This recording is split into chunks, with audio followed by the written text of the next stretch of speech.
Photo लावला आणि भरत गोगावलेंचा photo लावलाय. मी तुमच्याचकडून ऐकते. याच्यापूर्वी पण त्यांनी काही वक्तव्य केलं होतं की मला नाही माहिती, मी तुमच्याचकडून ऐकते. आज तुम्ही देशमुख कुटुंबियांची भेट केली, गावकऱ्यांची चर्चा केली, गावकऱ्यांचं काय म्हणणं आलं आणि तुम्ही काय आश्वासन दिलं त्यांना? मी आश्वासन देण्यासाठी मी आले नाही, मी आधार आणि साथ देण्यासाठी आले होते. आणि मी पूर्ण ताकदीने आम्ही सगळे माणुसकीच्या नात्याने या कुटुंबाबरोबर आम्ही उभे आहोत. आणि महाराष्ट्रात कुठल्याही कुटुंबावर अन्याय झाला तर माणुसकीच्या नात्याने ताकदीने आम्ही त्यांच्याबरोबर उभं राहणार आहोत आणि आधीही राहिलेलो आहोत.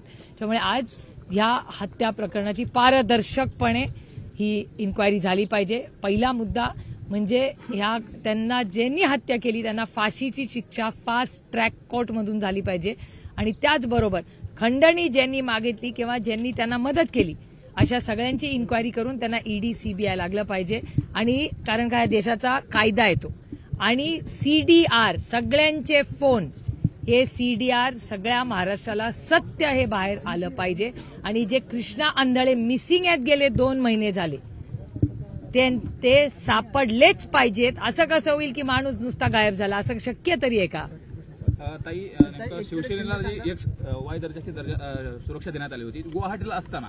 मला याची काय माहिती नाही. गुवाहाटीवर मला याची काढून घेण्यात मला याची काय माहिती नाही. नाराज आहेत असं पण समजतंय, शिवसेना नाराज आहे. मला याच्यातलं काही माहिती नाही. आज मी देशमुख कुटुंब आणि मुंडे कुटुंब या दोघांना मी भेटायला इथे आले आणि दोन्ही कुटुंबाला न्याय देण्यासाठी आज आम्ही इथे आलेलो. मुख्यमंत्र्यांना भेटणार आहात तुम्ही? मी माननीय मुख्यमंत्र्यांना कालच रिक्वेस्ट टाकलेली आहे की त्यांनी आज आणि उद्या आम्हाला सगळ्यांना वेळ द्यावा. मी रिक्वेस्ट टाकलेली आहे. अपेक्षा आम्ही वाट बघतोय की ते मी समजू शकते की ते व्यस्त असतील.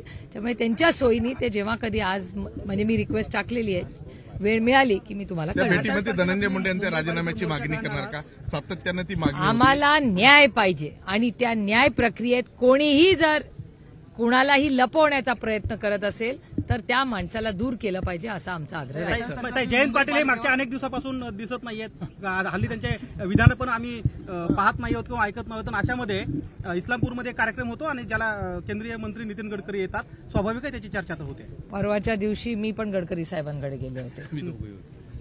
तुम्ही होत्या. त्याच्यानंतर मी त्याच्या आधी स्वतः अश्विनी वैष्णवांना 3 वेळा भेटून आले. त्याच्यानंतर मी भूपेंदर यादवजींना पण भेटून आले, ते साहेबांना पण भेटायला आले.